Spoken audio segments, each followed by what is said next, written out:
Comment représenter l'idée de fiabilité pour que vous puissiez la dessiner sur vos mind maps, dans vos planches de sketchnotes ou la représenter dans vos présentations PowerPoint? C'est la question à laquelle nous allons répondre après le générique.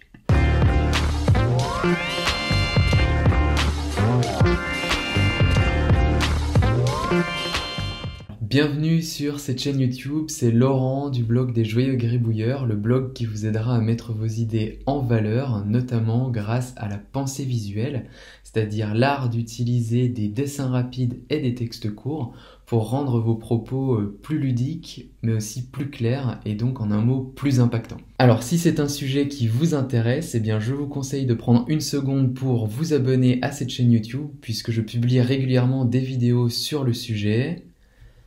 C'est parti. Alors, comment représenter l'idée de fiabilité ?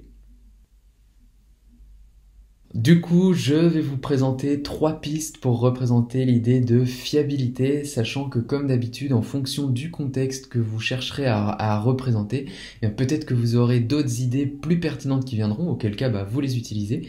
Si par contre vous n'avez pas de piste, en fait, raccrochez-vous aux 3 pistes que je vais vous proposer. Alors, il y en aura une qui servira à représenter la fiabilité d'une personne, une autre pour représenter la fiabilité d'un produit, et enfin une dernière pour représenter la fiabilité d'une action. Et donc c'est ce qu'on va voir tout de suite. Alors, pour représenter la fiabilité d'une personne, ce que je vous propose, ça va être tout simplement de représenter d'abord une personne. Ok, et admettons que cette personne-là soit fiable, et bien en fait je vais tout simplement lui représenter ici comme une petite case qu'on coche pour dire qu'elle fait ce qui est attendu. Et ensuite, vous pouvez faire comme un petit halo pour faire rayonner cette personne et bien montrer en fait que c'est une qualité, cette personne est fiable. Si maintenant vous voulez questionner le fait qu'elle soit fiable, vous vous posez la question, vous pouvez tout à fait en fait la représenter de la même manière la petite case à cocher, avec en fait cette fois plutôt un point d'interrogation pour savoir est-ce que la case elle est bien cochée, est-ce que cette personne est fiable ou non. Alors maintenant, comment représenter la fiabilité d'un produit ? Admettons que je veuille représenter la fiabilité d'une voiture. En fait, la fiabilité de ma voiture, ça va être la capacité de ma voiture à ne pas tomber en panne. Et donc, il y a vraiment une notion d'évaluation, évaluer la capacité de ma voiture à rouler. Donc, je vais représenter au final une voiture, en train de rouler. Donc, pour faire une voiture, vous pouvez faire comme ça, tac.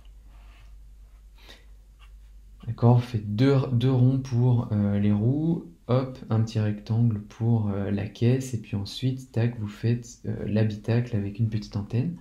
Pour représenter le fait qu'elle soit en train de rouler, vous faites les 2 traits comme ça. Et ensuite, vous pouvez tout à fait, pour évaluer la capacité de la voiture à rouler, faire comme une petite bannière, voilà, comme ça, tac. Et dedans, indiquer un certain nombre d'étoiles. Donc là, si ma voiture est très fiable, elle a 5 étoiles. Si maintenant, je pose la question, est-ce que cette voiture, elle est fiable ou pas ? En fait, je vais tout simplement faire la même chose, sauf qu'au lieu de mettre les 5 étoiles, je vais peut-être en mettre que 1 ou 2, et puis ensuite, je vais mettre un point d'interrogation, un petit peu comme ici. Voilà, et si maintenant je veux représenter la fiabilité d'une action, en fait, à la gribouille que je vous propose, en fait, on va représenter le fils de Guillaume Tell avec sa pomme sur la tête, et donc montrer que, la flèche tirée par son père aboutit en fait dans la pomme. Donc là, vous représentez une pomme, vous représentez en dessous une tête, et parce que, l'action de son père est fiable, le petit garçon est confiant, il sourit, donc là on lui fait les mains derrière le dos, et ensuite vous pouvez comme ça, tac, faire une flèche qui arrive, donc là toujours pareil, vous faites le mouvement, vous la faites ensuite traverser de l'autre côté en faisant bien attention que grosso modo la ligne soit droite, vous faites comme ça un petit peu comme un impact pour montrer qu'il y a un mouvement. Et là, comme ça, vous êtes capable de montrer que l'action de tirer la flèche est fiable. Et en fait, vous voyez bien que comme cette action est fiable, eh bien, il y a une forme de confiance de la part du petit garçon.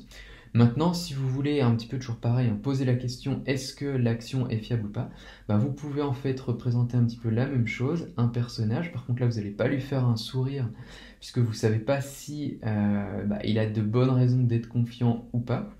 Vous faites la pomme et ensuite vous pouvez faire hop, une flèche comme ça qui arrive, mais vous ne savez pas exactement est-ce qu'elle va toucher le garçon ou est-ce qu'elle va toucher la pomme.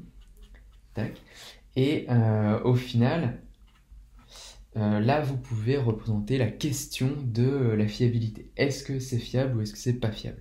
Alors, avant de finir vraiment, un petit détail pour se dire au niveau de la fiabilité d'un produit, vous voyez que là, en fait, ça marche assez bien avec la voiture, puisque la voiture, encore une fois, elle peut tomber en panne, et ce qu'on a représenté, c'est bien une voiture en train de rouler plutôt qu'une voiture toute seule. Si maintenant vous faites un produit quelconque, par exemple des lunettes, en fait, représenter des lunettes uniquement comme ça, avec en dessous un petit bandeau et puis hop, des étoiles, en fait, ça va pas vraiment renvoyer à l'idée de fiabilité de la paire de lunettes, puisque en fait, la fiabilité d'une paire de lunettes, ça veut pas dire grand-chose. En fait, là, on serait plutôt sur l'idée de qualité. Donc, gardez bien ça en tête. L'idée de fiabilité, c'est fortement connoté à l'idée de est-ce que ça va marcher mon produit? Une paire de lunettes, on n'a aucun doute pour se dire qu'elle va marcher. Donc, à chaque fois, vous aurez potentiellement un petit peu cette ambiguïté entre est-ce que je représente la qualité de mon produit ou alors la fiabilité d'un produit. Donc, dans la mesure du possible, essayez, si vous voulez parler de la fiabilité, de représenter votre produit en action, en mouvement, pour montrer que vous évaluez sa capacité à fonctionner ou non. Voilà, donc c'est tout pour cette vidéo. J'espère qu'elle vous aura rendu joyeux. Si c'est le cas, n'hésitez pas à le montrer en cliquant sur le pouce levé en bas de la vidéo. Vous pouvez aussi partager votre joie dans les commentaires, ça fait toujours plaisir. Et vous pouvez partager votre joie et votre enthousiasme en parlant de cette vidéo à quelqu'un d'autre que ça pourrait intéresser et que ça pourrait rendre joyeux à son tour. Et si vraiment vous débordez d'enthousiasme, vous pouvez rejoindre le groupe Facebook La Gribouille en groupe pour poster votre gribouille, pour proposer une nouvelle idée pour représenter l'idée de fiabilité, pour voir les autres idées des membres du groupe. Bref, la gribouille tout seul c'est bien, mais la gribouille à plusieurs c'est encore plus sympa, donc n'hésitez pas à rejoindre le groupe. Et d'ailleurs bravo à Karine, Valérie, Leïla et Nicole qui la semaine dernière en fait ont fait profiter à tout le monde de leurs propres idées pour représenter l'idée d'adaptation. Donc bravo à elles et n'hésitez pas à rejoindre le groupe pour partager également. Quoi qu'il en soit, c'est tout pour cette vidéo, il ne me reste donc plus qu'à vous dire à bientôt pour la prochaine. Ciao!